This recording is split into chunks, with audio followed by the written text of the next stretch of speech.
Hello everybody, it's Wednesday and time for your Wednesday folk tales and Yom Tov.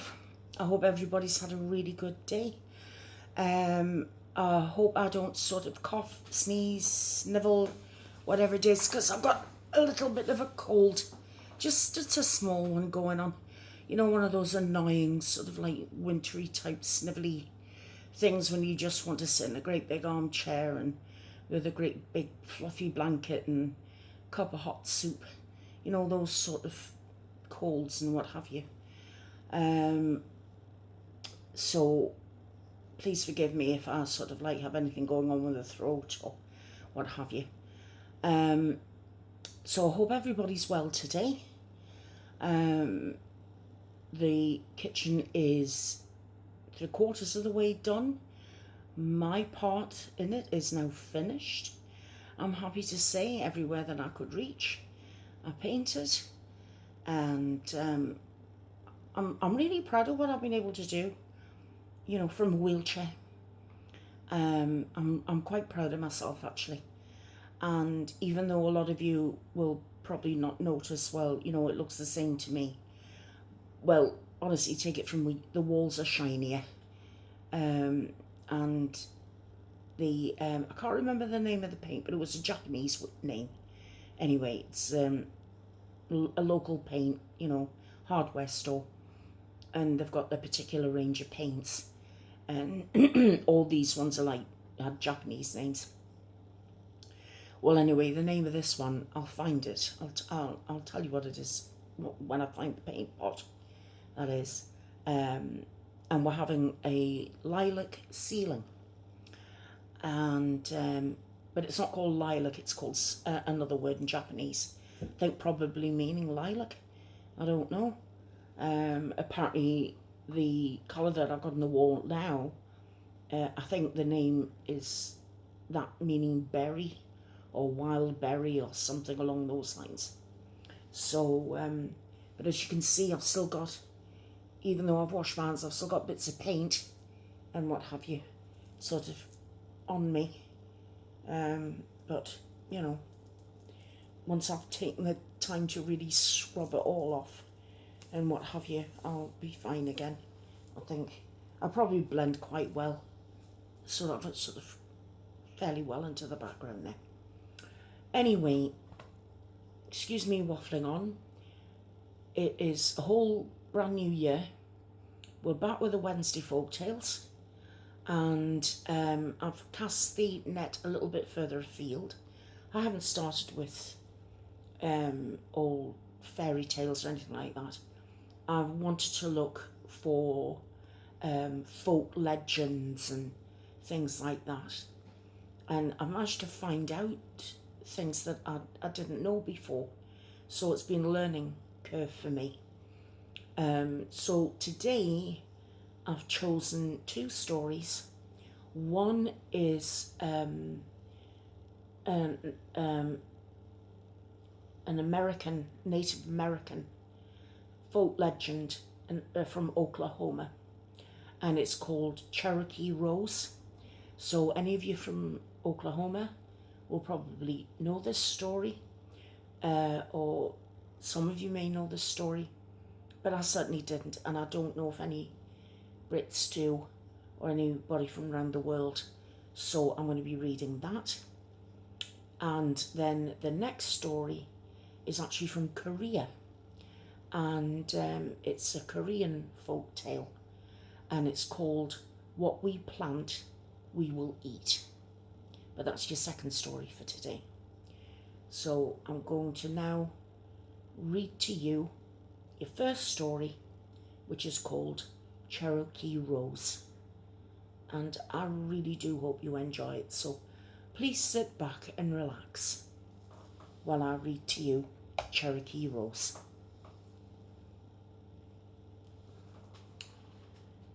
We lost everything after the treaty was signed. The white men wanted the Indians removed, so we were removed. We lost our homes, our sacred lands, our way of life. We were thrust out by greed, and our hearts broke on the long, long journey west. We only had the few precious belongings we could carry, and many of us were not even given time to fetch that much from our homes before we were forced into camps and then marched west. The weather turned cold, and still we marched without adequate shelter, without blankets.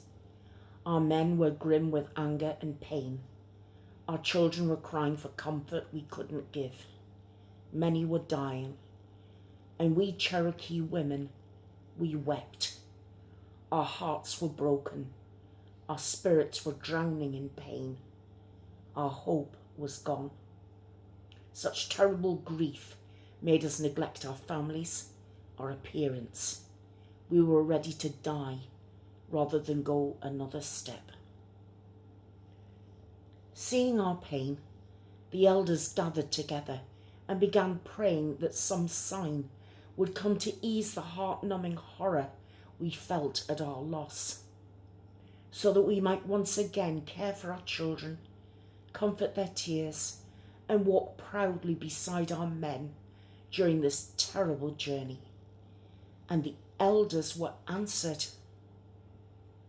The very next morning, as we began our long, hard journey once again, we began to see white roses growing along the trail. They seemed to have sprung up overnight, and they were very beautiful. The petals of each rose were white, like our tears.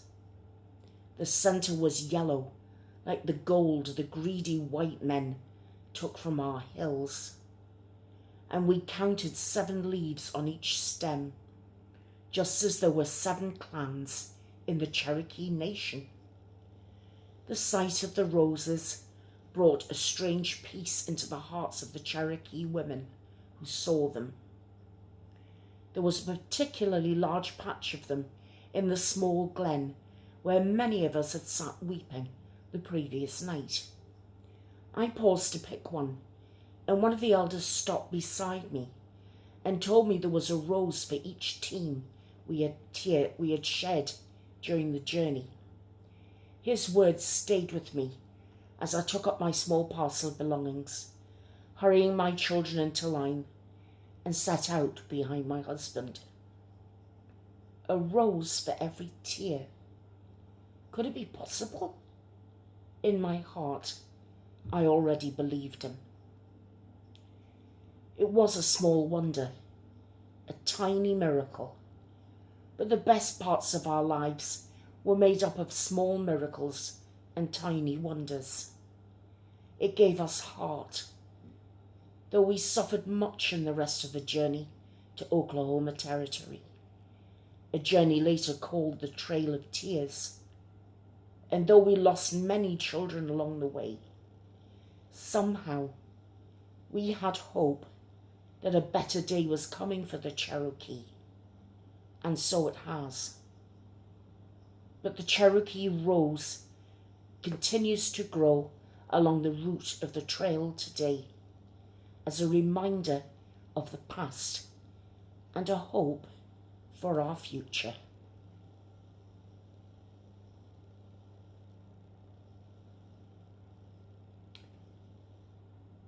I thought that was quite sad,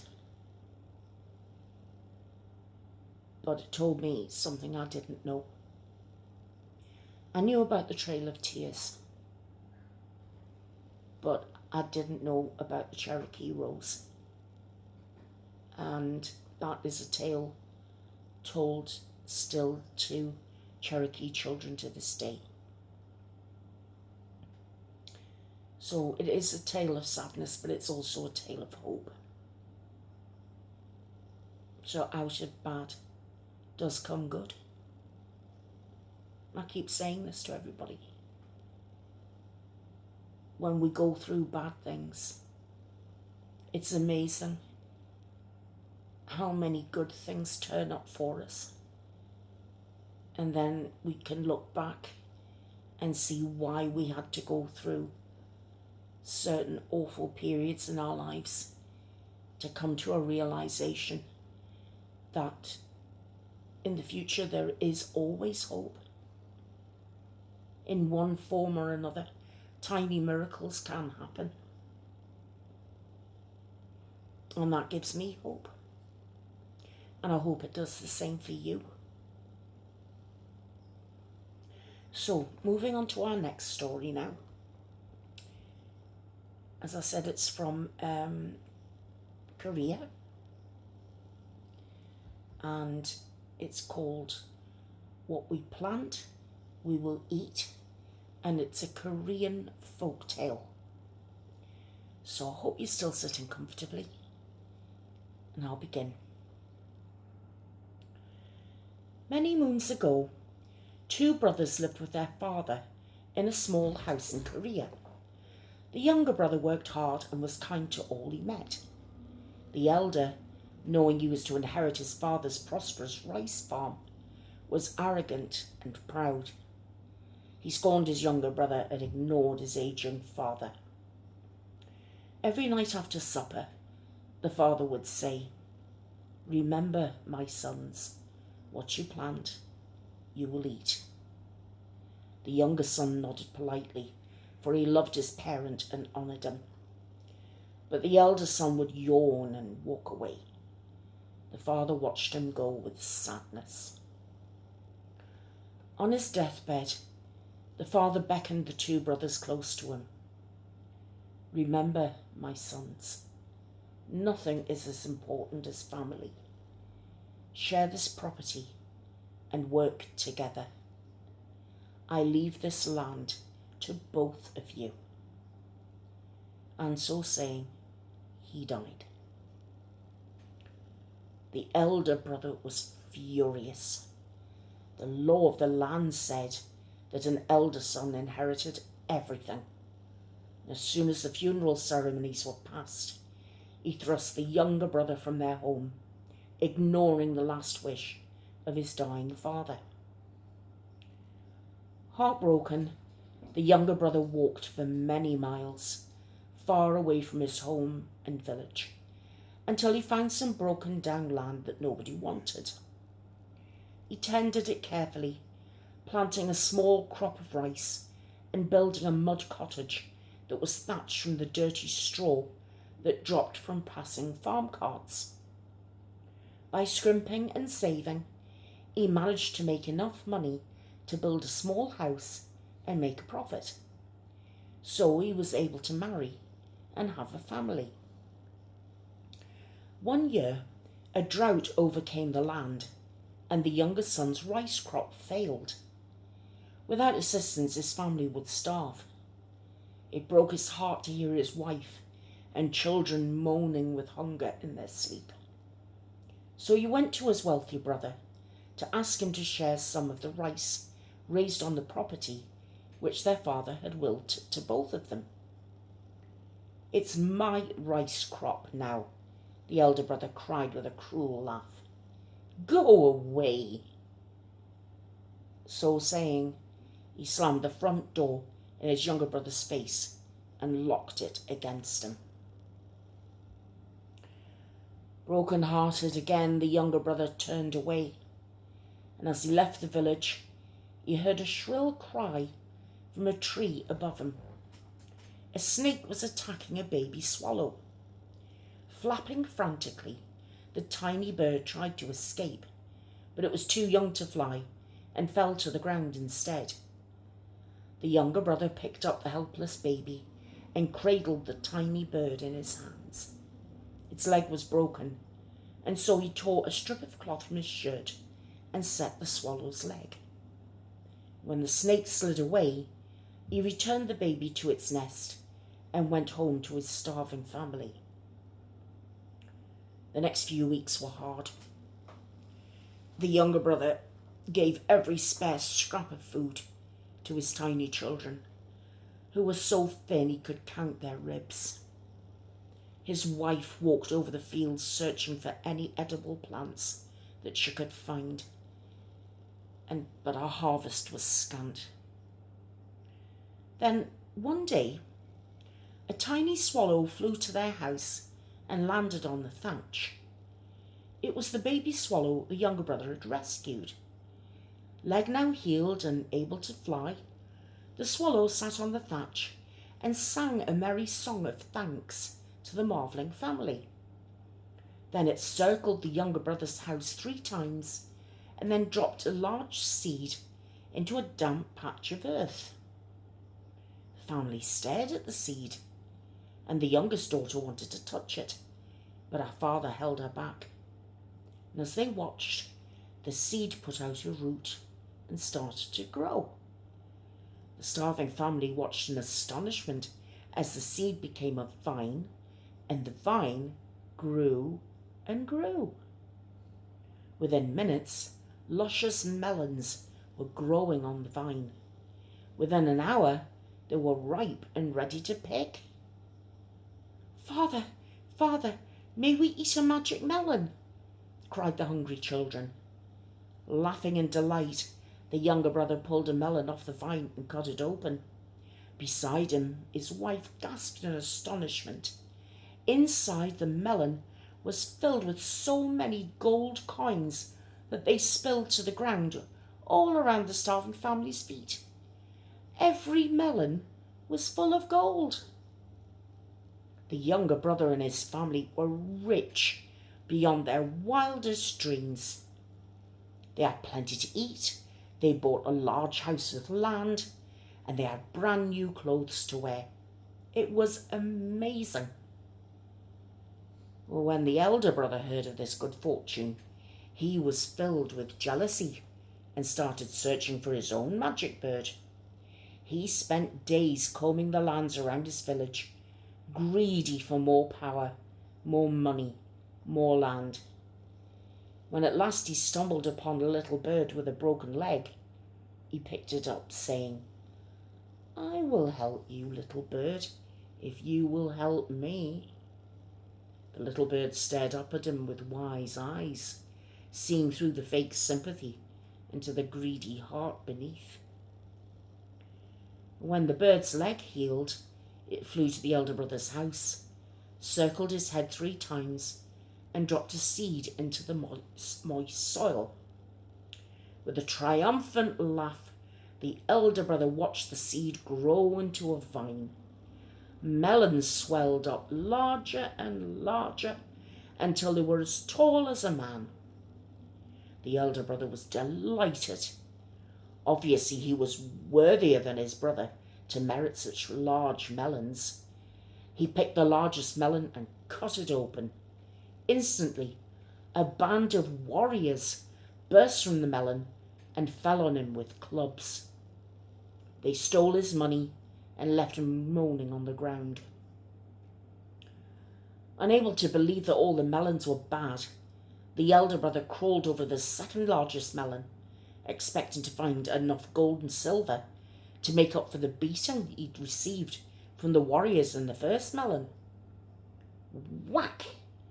He cut open the first melon and was overwhelmed by a huge ball of hissing snakes that slithered straight into his house. He cut open a third melon and had to dodge out of the way as a huge colony of rats rustled past. By this time, the magical melons were overripe and bursting on their own. Spiders, ants, termites, bees, and many other hissing, biting, crawling creatures invaded the house and yard. Within an hour, the elder brother's property was completely destroyed. The elder brother ran away from his ruined house and lands. Poorer even than his younger brother had once been, he wandered from village to village, begging for food. One day, he looked up from his begging and saw his younger brother standing a few feet away, holding a hoe. Ashamed, the elder brother looked down until the blade of the hoe landed on the ground beside his foot. "I've lost everything," the elder brother said, staring at the blade of the hoe. "I've no place to go, no food. I won't blame you if you send me away too."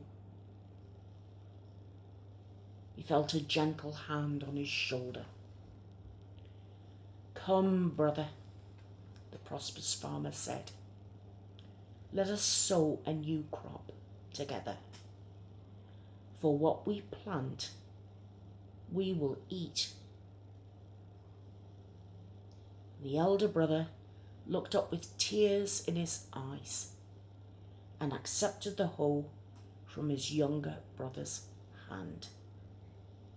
Excuse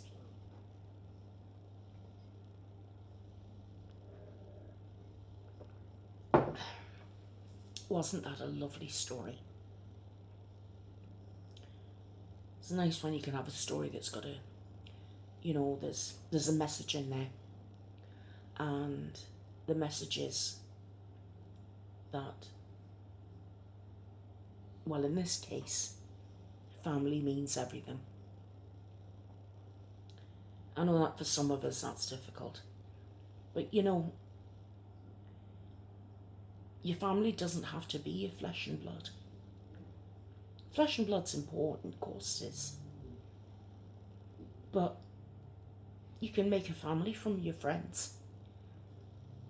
And your friends can become more like family to you than sometimes your own family, your blood family is. They say blood's thicker than water, but how can that be true when you're not blood related, in most cases anyway, to the people that you marry? So that's where I think blood's thicker than water tends to fall down a bit. And it's not something that I hold very dear to me. I've got friends that are much, much more feel like my own family than my own siblings do with me, and vice versa, But I think that was a lovely story. And there's an awful lot in that about kindness. Being kind. Helping a stranger, in this case, the baby bird. But you go out your way to help a stranger. And you do it with no thought of any reward. But in one way or another, we're rewarded. And how many times have any of you, and me included, done something, helped someone, haven't even given it a second thought, we've just instinctively gone to help someone, and then one day we've needed help and we've got it from the most unexpected quarters, or we've been rewarded in one way or another, And that's why I say, if it's possible, and believe me, for all I preach it, it's still a lesson that I learn every day, is you get more with a mouthful of honey than you do with a mouthful of vinegar. And, kindness breeds kindness. So it does benefit you to be kind. You get more with kind words, kind gestures, and a kind heart than you ever will filling yourself full of spite and hate and negativity. Because what does it do? It just drags you down,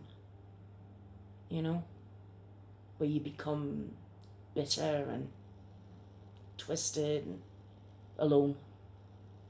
So I think there's something to be taken from both these stories today, which I really do hope you've enjoyed. Please tell me what you think of them in the comments, and if you like the choices I've made. And again, if you've got any requests, please let me know and I will sort that out for you.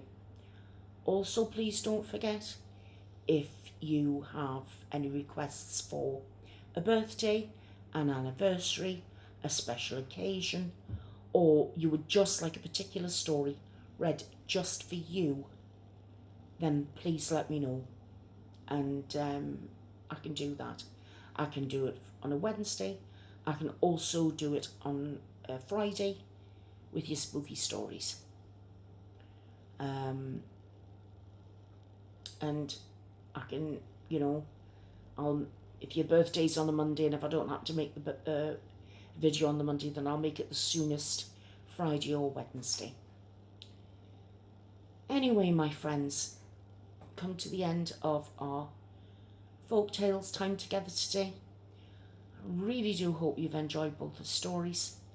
I know I've learned something from them. I've enjoyed reading them to you, and just hope it gave us all something to think about. But let me know what you thought about it in the comments. And I will see you all again very, very soon. To my paranormal crew, I will see you on Friday. I'm still busy looking for new things. I'm sad to tell you that I haven't heard back from the supernatural-like story people. I don't know whether they've just left and not gone back. Because I'll be honest with you, when I did find the story, it was actually written in 2014. And there's been no activity since. But they wrote a heck of a lot of stuff. A lot. I mean, weeks and weeks worth of episodes. But nothing's been written since 2014, so I don't know what to tell you. It just seems a shame because these are damn good stories. And I know you'd love them. They're just as good as Cerber, to be honest with you, if not better. But what can you do? Anyway. Oh, I am feeling it today. It's not great having chronic pain, you know. I know I look great. Well, I'm not saying I look great. I look better than an elephant's backside, I'll give you that. I might look okay on the outside, but believe you me, the pain I've got on one part of my back at the moment, it's like someone is taking a cheese grater to the bones and it's just dragging it up and down, and it's like this poking, burning. Oh. So I'm afraid I'm going to have to take some meds, pain meds, and dull that down a little bit. Anyway, guys, it's been lovely being with you again. So don't forget, talk to me. Please go and visit the Facebook group. The link to it's in Monday's video. And talk to me in the comments. And I'll get back to you as quickly as I can. In the meantime, Paranormal Crew, see you Friday. Rest of you, I'll see you all again really, really soon. Bye for now, guys. Bye.